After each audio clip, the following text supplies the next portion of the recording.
Je suis le bon berger qui donne sa vie pour ses brebis.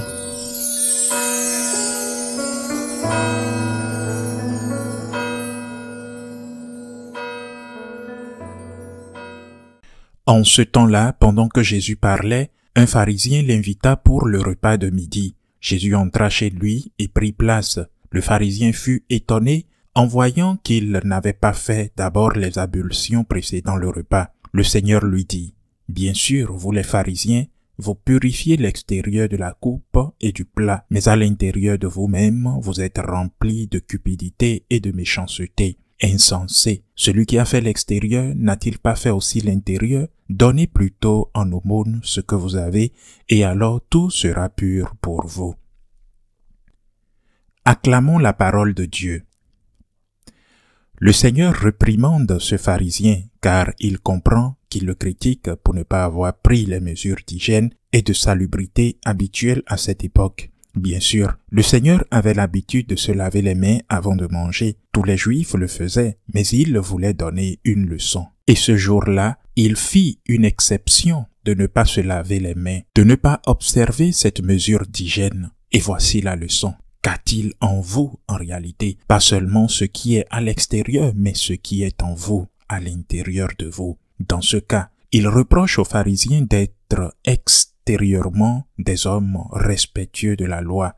Des lois très détaillées comptant plus de 600 préceptes à respecter.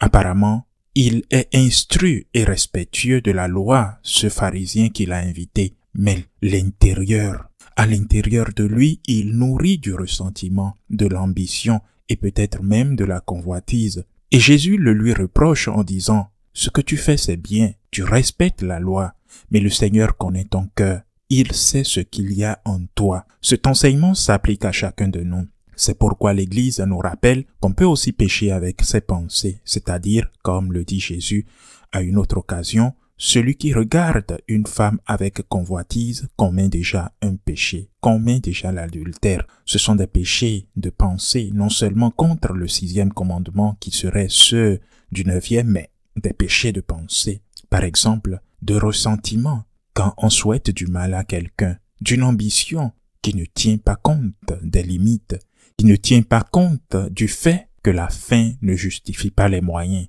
Avant les œuvres en général, on a péché avec ses pensées. On a consenti intérieurement et le plan a été préparé pour ensuite être extériorisé. Ce qui parfois n'est pas réalisé, mais on a déjà péché avec ses pensées. Et c'est ce que nous dit le Seigneur. Mais il y a une autre leçon importante dans cet évangile. À cette époque, les gens étaient très religieux. Tout le monde, même les païens, croyaient en d'autres dieux, bien sûr. Mais ils étaient très religieux.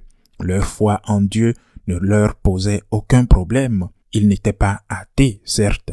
Il y avait des exceptions, mais ils n'étaient pas athées. Aujourd'hui, c'est l'inverse. À cette époque, pour éviter les critiques, voire la condamnation, il fallait prouver sa religion. Il fallait être, pour ainsi dire, pratiquant, sinon on était montré du doigt. Et cela donnait lieu à l'hypocrisie, car on n'était pas ce qu'on se montrait en réalité, ou ce qu'on montrait aux autres.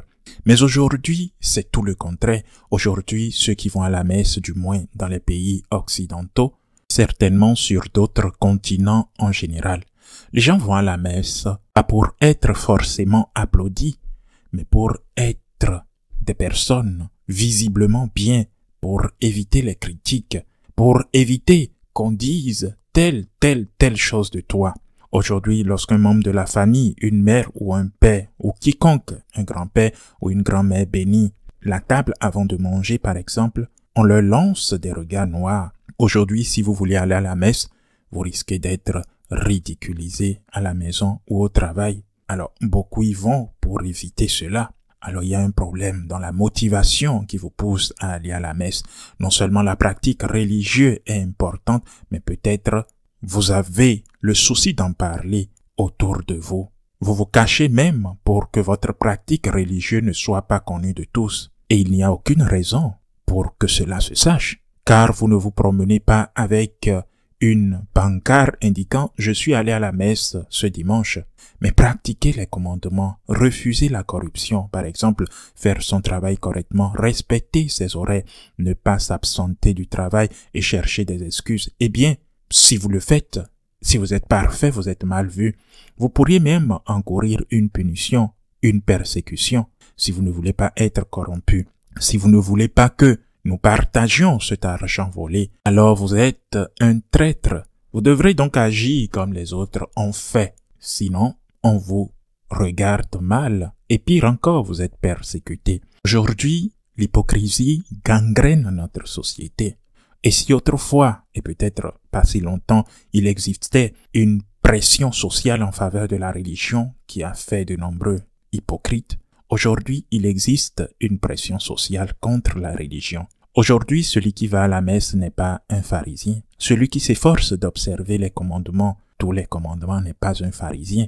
Il n'y a pas longtemps, un ami cardinal me parlait de sa religion, une religion du Canada, le Québec. Il disait, jusqu'à quelques années, peu de gens pratiquaient la religion au Québec, soit 98% ne le faisaient pas. Donc, à peine 5% pratiquaient la religion. Certes, à l'époque, nombreux étaient les hypocrites, des hypocrites, mais aujourd'hui, quiconque va à la messe n'a pas l'obligation ou n'est pas mené à démontrer qu'il va à la messe. Il n'a pas besoin de se frapper la poitrine pour dire « oui, je suis allé à la messe », ni de dire « oui, je suis pécheur, c'est pour ça que je vais à la messe ».